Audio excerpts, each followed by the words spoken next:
আসসালামু আলাইকুম। সংবাদে আপনাদের সবাইকে স্বাগতম জানাচ্ছি আমি মিম। শুরুতেই সংবাদ শিরোনাম জানিয়ে দিব এই মুহূর্তে পাওয়া সর্বশেষ সংবাদ। এদিকে জামায়াত আমেরিকা আতাত দেশের জন্য অশনি সংকেত মির্জা ফখরুল। অপরদিকে যুবকদের বেকার ভাতা দিয়ে অপমানিত করতে চায় না জামায়াত আমির এবং নির্বাচনে অনিয়ম হলেই জামায়াত ক্ষমতায় আসবে হর্ষবর্ধন শ্রীংলা ও ভয়াবহ তুষারপাত ও ভারী বৃষ্টিতে আফগানিস্তানে ৬১ জনের মৃত্যু। প্রিয় দর্শক, আপনি যদি আমাদের চ্যানেলে নতুন হয়ে থাকেন তাহলে আমাদের চ্যানেলটি সাবস্ক্রাইব করুন ও নতুন নতুন সংবাদে যুক্ত থাকুন। এতক্ষণ শুনছিলেন সংবাদের শিরোনাম, এখন বিস্তারিত।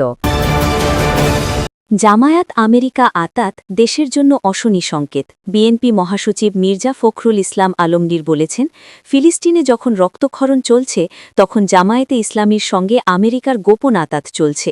বিষয়টিকে দেশের সার্বভৌমত্বের জন্য চরম অশনি সংকেত। শনিবার ২৪ জানুয়ারি ঠাকুরগাঁওয়ের আউলিয়াপুর ও সুখানপুকুরি এলাকায় নির্বাচনী গণসংযোগকালে তিনি এসব কথা বলেন। কেন বাংলাদেশের অভ্যন্তরীণ রাজনীতিতে বিদেশি শক্তির এই ছায়া? প্রশ্ন রেখে ওয়াশিংটন পোস্টের খবরের সত্যতা নিয়ে ধোঁয়াশা কাটাতে সরকারের হস্তক্ষেপ দাবি করেছেন মির্জা ফখরুল। তিনি বলেন, পররাষ্ট্র মন্ত্রণালয়কে জরুরি ভিত্তিতে দেশবাসীর সামনে স্পষ্ট করতে হবে এই আতাতের নেপথ্যে কী। ফিলিস্তিনে যখন গণহত্যা চলছে তখন এই ধরনের গোপন সমঝোতা শুধু উদ্বেগজনক নয়, অশান্তিরও। নির্বাচনী আবহে রাজনৈতিক সমীকরণ পরিবর্তনের ইঙ্গিত দিয়ে বিএনপি মহাসচিব বলেন, এবারের নির্বাচনে চীনা প্রতিদ্বন্দ্বী নৌকা নেই, লড়াইটা এখন জামায়াতের দাড়িপাল্লার সঙ্গে। অতীতে এই জামায়াতের অত্যাচারে মানুষকে ঘর ছাড়তে হয়েছিল। যারা দেশের স্বাধীনতার বিরোধিতা করেছিল তাদের সঙ্গে আমেরিকার এই দহরম মহরম দেশের জন্য মোটে শুভ নয়। মির্জা ফখরুল স্পষ্ট ভাষায় বলেন, আমরা ভারত নই, পাকিস্তানও নই, আমরা বাংলাদেশি। তবে কেন ঘরের রাজনীতিতে বিনদেশি মাত পড়ি? হিন্দু সম্প্রদায়ের মানুষের মনে সাহস জুগিয়ে ফখরুল বলেন, ভয় পাবেন না, আমরা সবাই একই দেশের সন্তান। বিএনপি ক্ষমতায় এলে সাম্প্রদায়িক সম্প্রীতি অটুট থাকবে। আপনাদের নিরাপত্তার পূর্ণ দায়ভার আমাদের। সাধারণ মানুষের দুঃখ কষ্টের কথা উল্লেখ করে তিনি বলেন, বিএনপি ক্ষমতায় গেলে মা বোনদের জন্য ফ্যামিলি কার্ড চালু করা হবে, যার মাধ্যমে চাল ডাল সহ নিত্যপণ্যের সংস্থান হবে। যুবকদের বেকার ভাতা দিয়ে অপমানিত করতে চায় না জামায়াতের আমির। জামায়াতে ইসলামীর আমির ডাক্তার শফিকুর রহমান বলেছেন, আমরা যুবকদের বেকার ভাতা দিয়ে অপমানিত করতে চাই না। আমরা যুবকদের জন্য উপযুক্ত কর্মসংস্থানের ব্যবস্থা করব। যুবকদের হাত হবে দেশ গড়ার হাতিয়ার।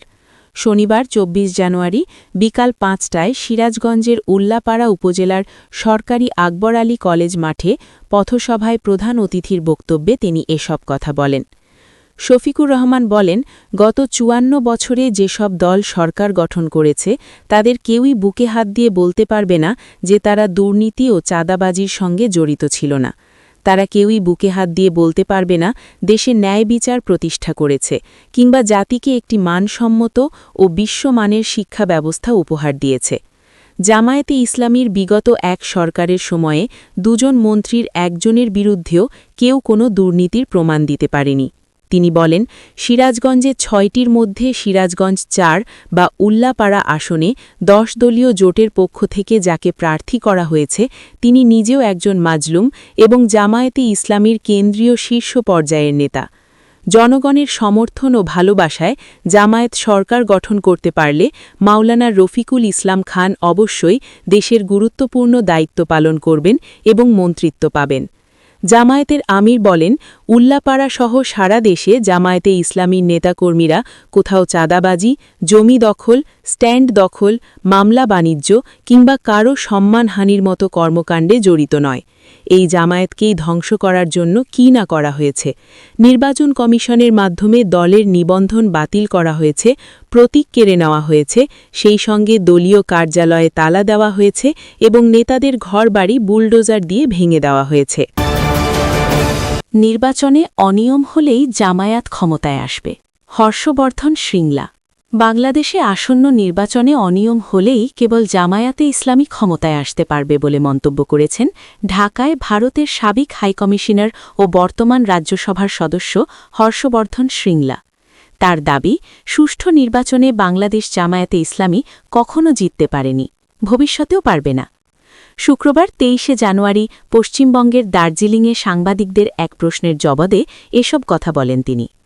হর্ষবর্ধন শ্রিংলা বলেন, নির্বাচনে যদি অনিয়ম এবং কারচুপি করা হয় তবেই তারা ক্ষমতায় আসতে পারে, না হলে সম্ভাবনা কম। তাদের ভোটের হার ৫ থেকে ৭%, সেটাও আবার অন্যান্য রাজনৈতিক শক্তির সহায়তায়। বাংলাদেশের আসন্ন নির্বাচন নিয়ে ভারতের পররাষ্ট্র মন্ত্রণালয়ের এই সাবেক সচিব বলেন, ভারতের পক্ষ থেকে দেওয়া বিবৃতি আপনারা দেখেছেন। আমরা বাংলাদেশে একটি অবাধ, সুষ্ঠু এবং অন্তর্ভুক্তিমূলক নির্বাচন চাই, যেখানে সব দল অংশগ্রহণ করতে পারবে। তবে তেমন পরিস্থিতি আমি দেখিনি। নির্বাচন হবে কিনা সেটিও জানি না। সেখানে নিরাপত্তার উদ্বেগ রয়েছে। আর নির্বাচন হলেও কী পরিস্থিতিতে হবে সেটিও দেখতে হবে। অনেক অনিশ্চয়তা রয়েছে, প্রশ্ন রয়েছে। ভয়াবহ তুষারপাত ও ভারী বৃষ্টিতে আফগানিস্তানে ৬১ জনের মৃত্যু। ভয়াবহ তুষারপাত ও ভারী বৃষ্টিতে ৩ দিনে আফগানিস্তানে ৬১ জনের মৃত্যু হয়েছে। গত বুধবার থেকে শুক্রবারের মধ্যে দেশটির মধ্য ও উত্তরাঞ্চলীয় প্রদেশগুলোতে এসব প্রাণহানি ঘটে। শনিবার ২৪ জানুয়ারি আফগানিস্তানের জাতীয় দুর্যোগ ব্যবস্থাপনা কর্তৃপক্ষ ANDMA এ তথ্য জানায়।